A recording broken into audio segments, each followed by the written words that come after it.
तैयार रहिए। स्टार्ट।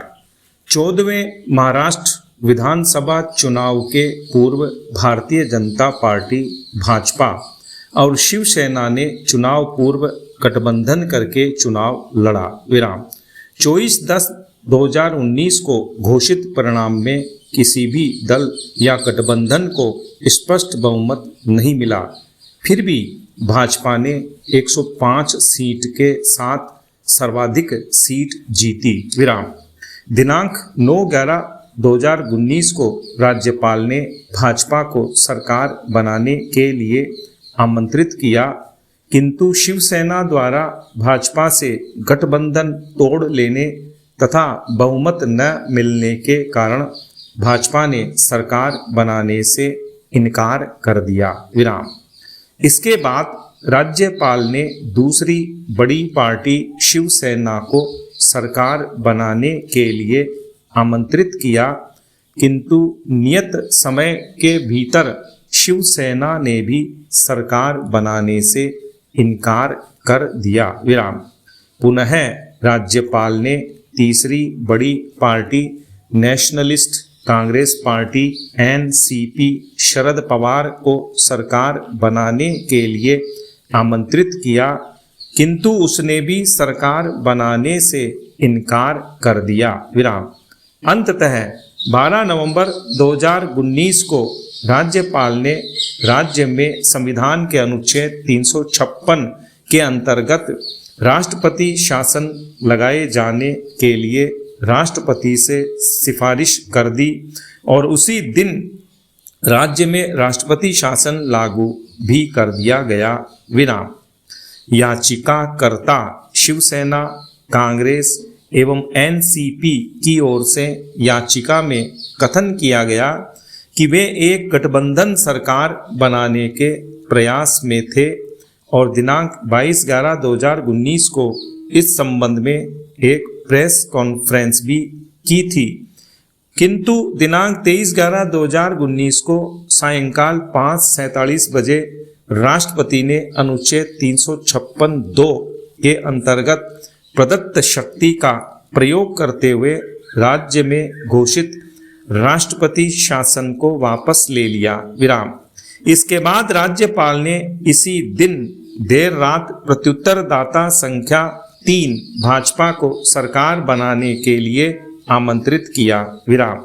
पुनः दिनांक 23/11/2019 को ही राज्यपाल ने प्रत्युत्तरदाता संख्या 3 देवेंद्र फडणवीस भाजपा और प्रत्युत्तरदाता संख्या 4 अजीत पवार राष्ट्रीय कांग्रेस पार्टी के नेता को प्रातः 8 बजे क्रमशः मुख्यमंत्री एवं उप मुख्यमंत्री पद की शपथ दिला दी। विराम। अतः याचीगण ने संविधान के अनुच्छेद 32 के अंतर्गत राज्यपाल के कृत्यों को चुनौती देते हुए यह याचिका प्रस्तुत करके निम्नलिखित याचना की। विराम। पैरा 1। देवेंद्र फडणवीस को सरकार बनाने के लिए आमंत्रित करने तथा मुख्यमंत्री पद की शपथ दिलाने के राज्यपाल का कृत्य भारत के संविधान के अनुच्छेद 14 के उल्लंघन में असंवैधानिक, मनमानापूर्ण, अवैध और प्रारंभ से ही शून्य घोषित किया जाए। विराम। पैरा 2। शिवसेना, कांग्रेस और एनसीपी के गठबंधन महाविकास अघाड़ी, जिसके पास 144 से भी अधिक विधायक हैं, को सरकार बनाने के लिए आमंत्रित करने हेतु राज्यपाल को समुचित रिट आदेश निर्देश जारी किए जाएं। विराम। पैरा 3। विधायकों को शपथ दिलाने के लिए दिनांक 24/11/2019 को एक विशेष सत्र बुलाने, कार्यवाही का वीडियो रिकॉर्डिंग किए जाने, फ्लोर टेस्ट के लिए कार्यवाहक स्पीकर नियुक्त करने हेतु अंतरिम उपचार के लिए आवेदन को स्वीकार किया जाए। विराम। पैरा।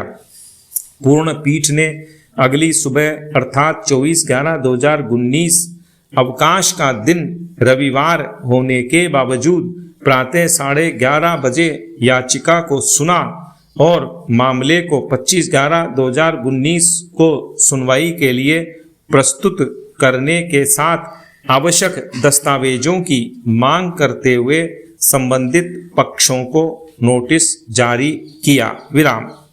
पुनः मामले पर विचार करते हुए न्यायालय ने यद्यपि राज्यपाल की शक्तियों पर बाद में विचार करने का आदेश दिया। विराम।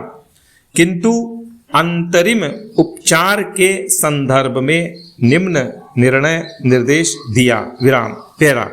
निर्णय 1, यह मामला ऐसी स्थिति से संबंधित है जहां लोकतांत्रिक मूल्यों तथा नागरिकों के सुशासन के अधिकार को पोषित करने को सुगम बनाए जाने को कायम रखने और न्याय निर्णीत किए जाने की अपेक्षा की गई है। विराम।